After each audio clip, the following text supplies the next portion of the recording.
शाम का समय था। सूरज धीरे धीरे ढल रहा था। गौरी अपने बछड़े के साथ एक पेड़ के नीचे खड़ी थी। बछड़ा धीरे से बोला, माँ, एक बात पूछूं? पूछो बेटा, गौरी ने प्यार से कहा। क्या इंसान हमें समझते हैं?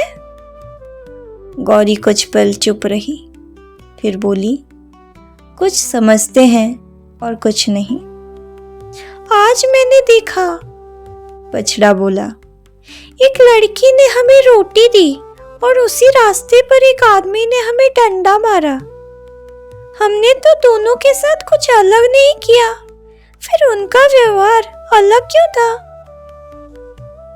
गौरी ने गहरी सांस ली। क्योंकि बेटा, समझ हर किसी के पास नहीं होती। कुछ लोग दिल से देखते हैं और कुछ सिर्फ आंखों से। बछड़ा फिर बोला, तो क्या कोई ऐसा भी है जो सच में हमें समझता हो? गौरी हल्का सा मुस्कुराई। हाँ बेटा, है।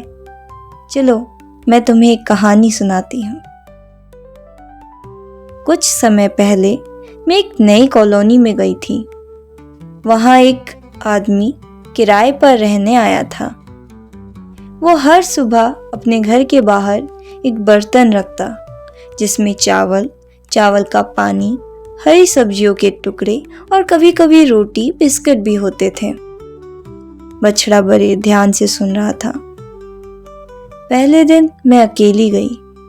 मुझे वहां भरपेट खाना मिला, कई दिनों बाद, बिना ढूंढे, बिना भटके। अगले दिन मैं अपने साथ 2 और गायों को लेकर गई। उन्हें भी खाना मिला। धीरे धीरे हम सब वहां खाना खाने चले जाते। अब हमें हर दिन कचरे में ढूंढने की जरूरत नहीं पड़ती थी, ना ही इधर उधर भटकना पड़ता था। बछड़े की आंखों में चमक आ गई। फिर क्या हुआ माँ? गौरी की आवाज और नरम हो गई। सबसे खास बात तब हुई जब कॉलोनी के बाकी लोग उस आदमी को खाना देते हुए देखा करते, और फिर एक दिन एक घर ने भी बाहर खाना रखना शुरू किया। फिर दूसरे ने, फिर तीसरे ने। कुछ ही दिनों में पूरी कॉलोनी बदल गई। अब हर घर के बाहर किसी न किसी के लिए कुछ होता था। कभी गायों के लिए, कभी कुत्तों के लिए, तो कभी चिड़ियों के लिए। बछड़ा खुश होकर बोला, मतलब सब अच्छे बन गए? गौरी मुस्कुराई। नहीं बेटा, बस एक इंसान ने शुरुआत की और बाकी लोग उससे प्रभावित हो गए। याद रखना, गौरी ने धीरे से कहा, अगर एक इंसान सच में किसी का दर्द समझ ले तो वो अकेला ही बहुत कुछ बदल सकता है। बछड़ा आसमान की तरफ देखते हुए बोला, तो अगर हर जगह ऐसा हो जाए? गौरी ने उसकी तरफ देखा। तो कोई भी जानवर भूखा नहीं सोएगा और शायद इस दुनिया में बेजुबान शब्द ही खत्म हो जाए।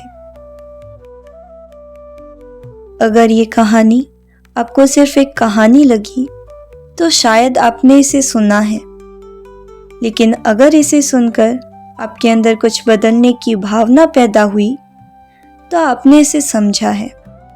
और अगर सच में समझा है तो इस सोच को यहीं मत रुकने दीजिए, इसे आगे बढ़ाइए ताकि और लोग भी इसे महसूस कर सकें। आपका एक छोटा सा सपोर्ट किसी और के अंदर ये समझ जगा सकता है, चाहे वो एक लाइक हो या किसी अपने के साथ शेयर करना। और अगर आप इसे चाहते हैं कि ऐसी कहानियाँ लोगों तक पहुँचती रहे तो इस सफ़र का हिस्सा बन जाइए। हमें सब्सक्राइब कीजिए, क्योंकि हर बदलाव की शुरुआत किसी एक इंसान के बदलने से होती है। जय श्री राम, जय गौ माता।